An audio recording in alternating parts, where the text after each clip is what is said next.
If you have ever looked at one of the how to draw a horse, how to draw a car, how to draw a plane, whatever, if you've ever looked at one of those books, you have seen an example of base-shaped drawing. The idea is to remove interference from the construct by forgetting what the subject is. Don't think horse or plane or whatever it is you're drawing. Because when you name the subject, you automatically engage your construct. Instead, look for simple shapes within the subject. So this allows you to get away from the construct. However, this approach relies heavily on mathematics.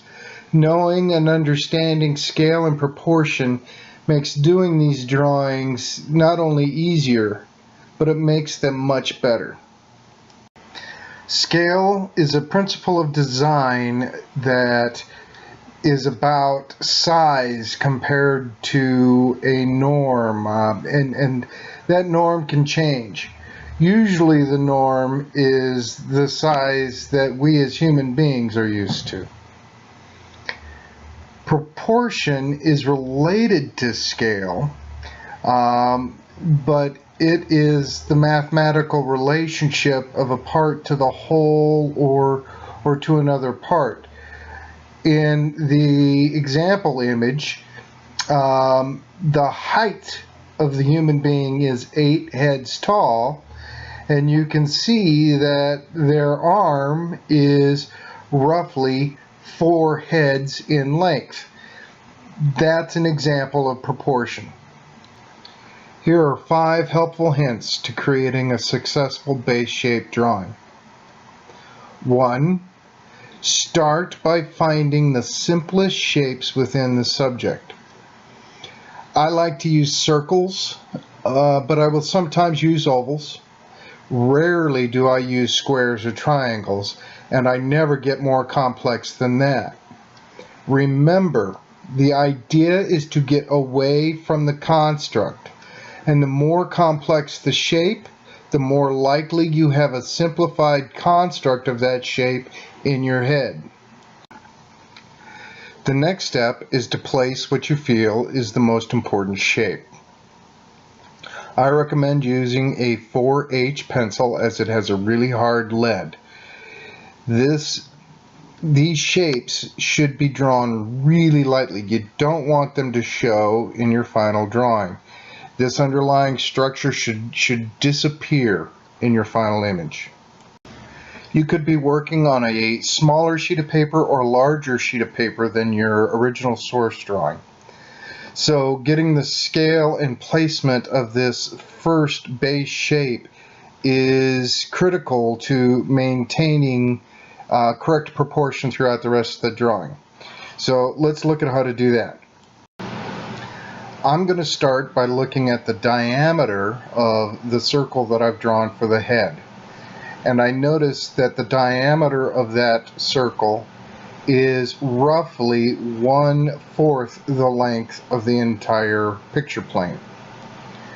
I'm going to continue to use the diameter of that first circle as my norm to judge the scale of everything else in the image.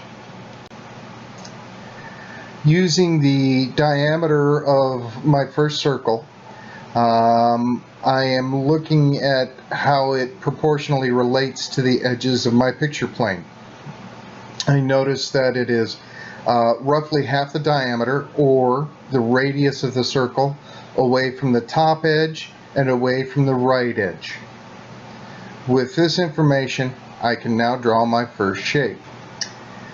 Keeping that diameter of the first shape as my norm, I notice that the second shape is 1.5 times larger in scale than that first shape.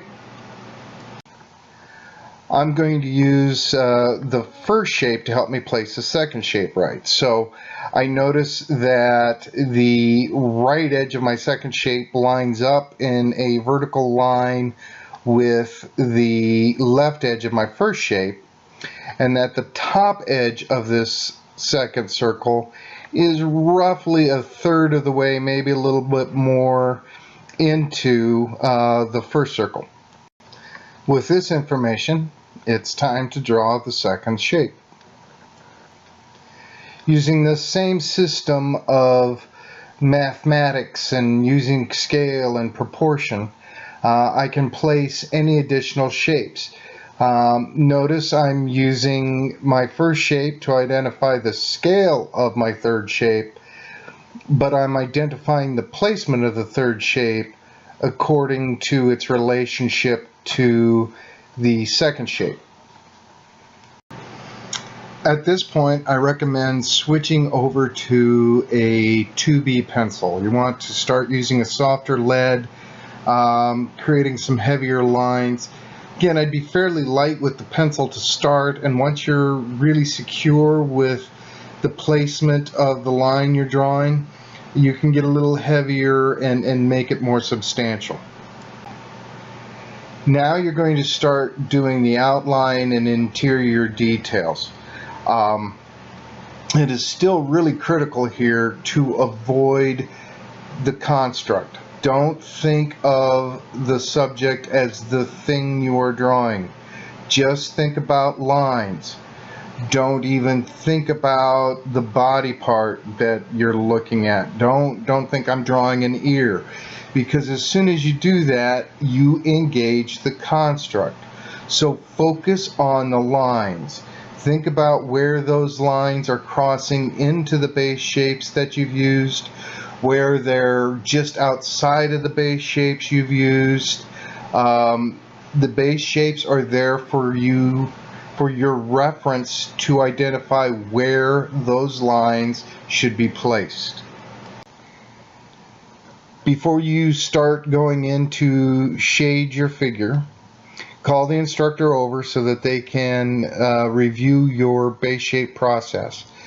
But once that is done, you can go in and you can start shading, adding details, textures, those sorts of things. When you're trying to create a three-dimensional feel to something, the rule of thumb is dark goes back, light comes forward. So if you want something to pop out a little bit, you either take what's around it and make it a little bit darker, or you make sure that the thing that's coming forward is a little bit lighter than what's behind it. You can start thinking of the subject as the subject now. You can start drawing a meerkat or whatever, but still be very observant. When you're doing the fur, look closely. What's going on to make some fur look like it's coming straight at you, and other fur is definitely you're seeing the side of it. Be observant the whole time you're doing this. Remember, draw what you see, not what you know.